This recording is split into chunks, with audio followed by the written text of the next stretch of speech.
probably one of the most important patterns you can learn. Of all the 3rd, 4th, 5th graders that I've ever worked with, this pattern messes most kids up in spelling. Sometimes when I'm just grading papers, I'm like, oh, they don't know the chop and drop pattern. And you know what's crazy? Lots of grown-ups don't really know this pattern and misspell a lot. So the number one mistake that grown-ups and big kids make in spelling is not adding suffixes correctly, not spelling it correctly when we add a suffix. So we're going to learn that today, and I need a model. Would anybody like to be a model today? Oh, this is super tricky. Who should I pick, Mrs. Berg? Pick somebody who's going to be a great model for me. Let's see. Maybe, Hadley. Hadley, come on down. You are now officially the It's All About the Vowels model. Do you guys know that in spelling and reading, it's always about the vowels? It is. Vowels determine how we say words, how we pronounce them. Vowels determine how we spell words. It's always about the vowels. I should have brought you a crown. That's what I missed. Okay, Hadley's going to stand right here and be a really important model because I'm going to reference It's Always About the Vowels a lot. Okay, so far you have learned tons of patterns. You've learned about closed syllables. Check.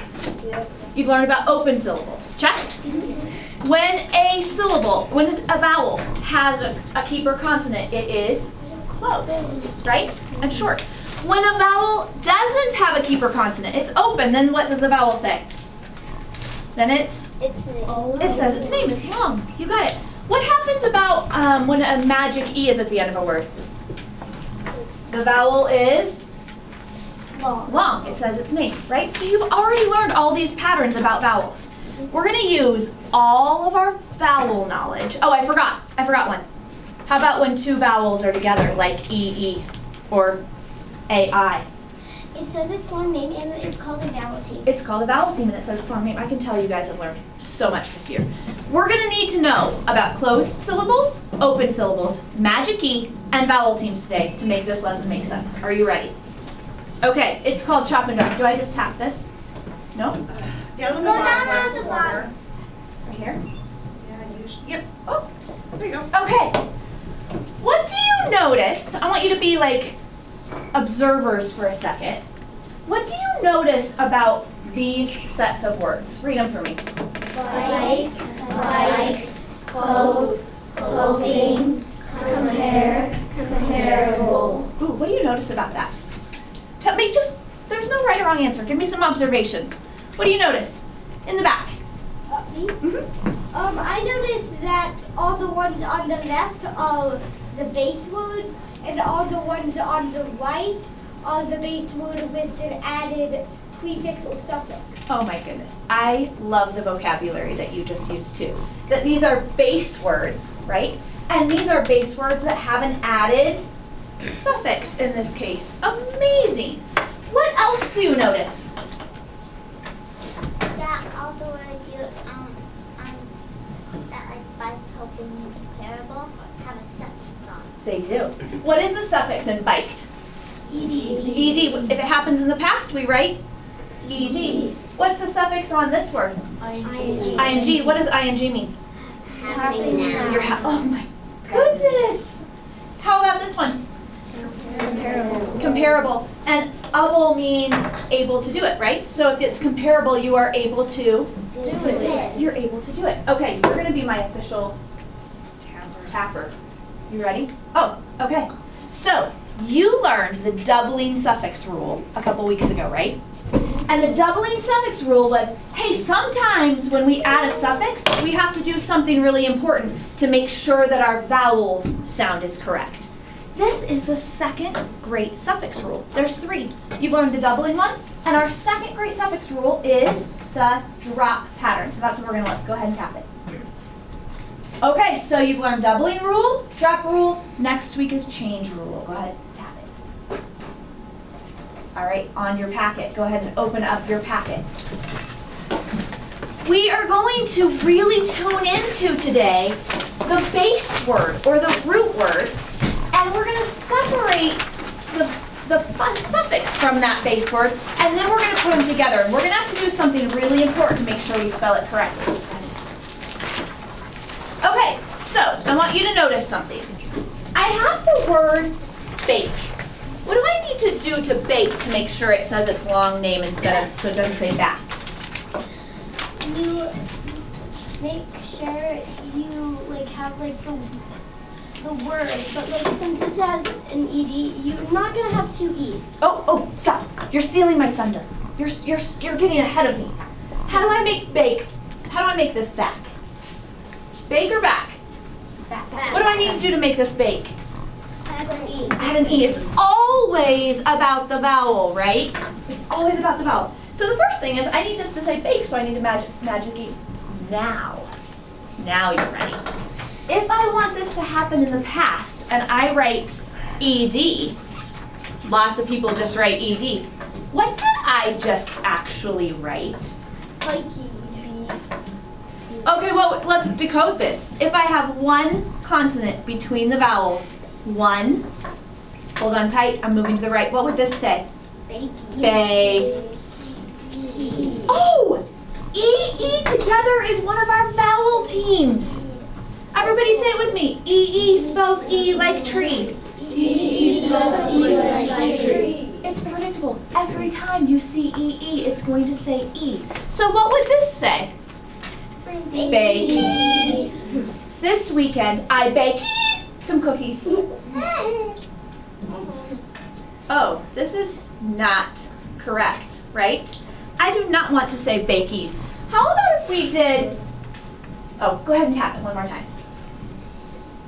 I do not want to make a vowel team, right? This is, if I just slide them together, then I make an unwanted vowel team. I do not want to do that. Would you like to know what to do? Today, I'm going to teach you. Did it go? One more time. Oh, yeah. Today, I'm going to teach you the chop and drop rule. Everybody stand up. Roll your shoulders a couple times. Get warmed up. Are you ready? Here's the pattern. This is it. When a base word ends with an E and the suffix starts with a vowel, you must chop and drop. Are you ready? Do it with me. You must chop and drop the E at the end. We're doing this so that we don't make a predictable vowel team, so we don't make an unwanted vowel team. Are you ready? Say it with me. When a base word ends in E, and the suffix starts with a vowel, you must chop and drop. Let me see your best chop and drop. Fast. Ready, go. Chop and drop. Faster. Chop and drop. Faster. Chop and drop. Chop and drop. Chop and drop. Okay, sit down. All right. We wanted to say baked, not bake. Right? We want to make sure that we don't have an unwanted vowel team. You're perfect. You're doing great. Go ahead. So, I have a baked potato. I do not have a baked potato. Okay, let's try another one. Are you ready? This time, you're going to open up your Everything Reading Notebook. You're going to glue in the phonics tab. Open your phonics tab. Next new page.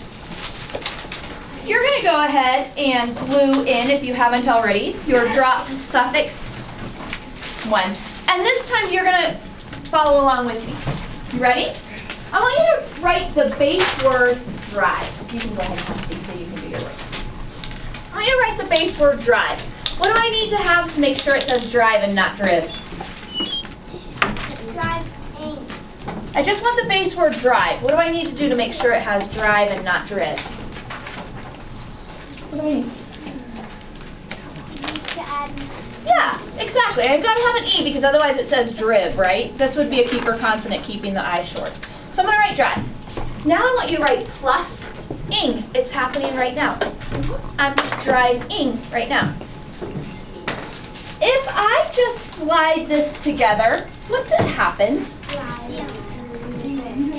It makes an EI, and do you know that EI is an actual vowel team? EI is an actual vowel team that says A, like in the word 8, like the number 8.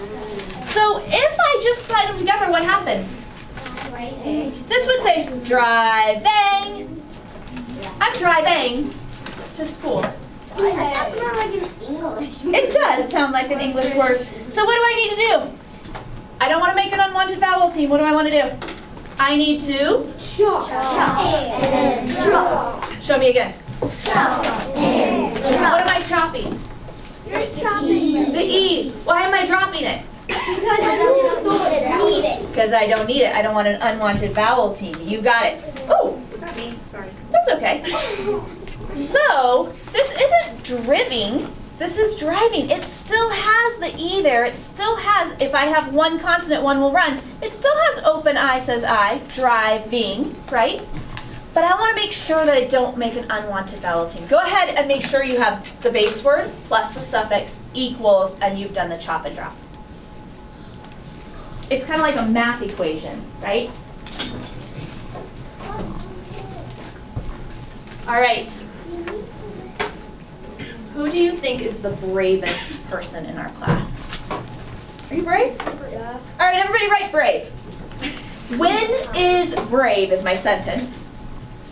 What do you need to make sure you have at the end so it doesn't say brav? An E. An E, you got it. It's always about the vowels. Hadley, stand up. Show everybody your shirt. It's always about the vowels, and if the vowel is long or short, right?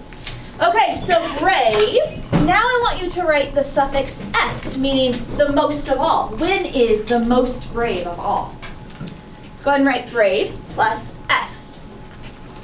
If I just pull those together, what would I spell? Brave. Okay, I'm writing when is brave. I make sure I have my magic E so it says brave. And then I want it to say bravest, so I just add the suffix. What did I just spell? Bravest. Bravest. When are you the bravest? You're the bravest. What should I do, class? Chop.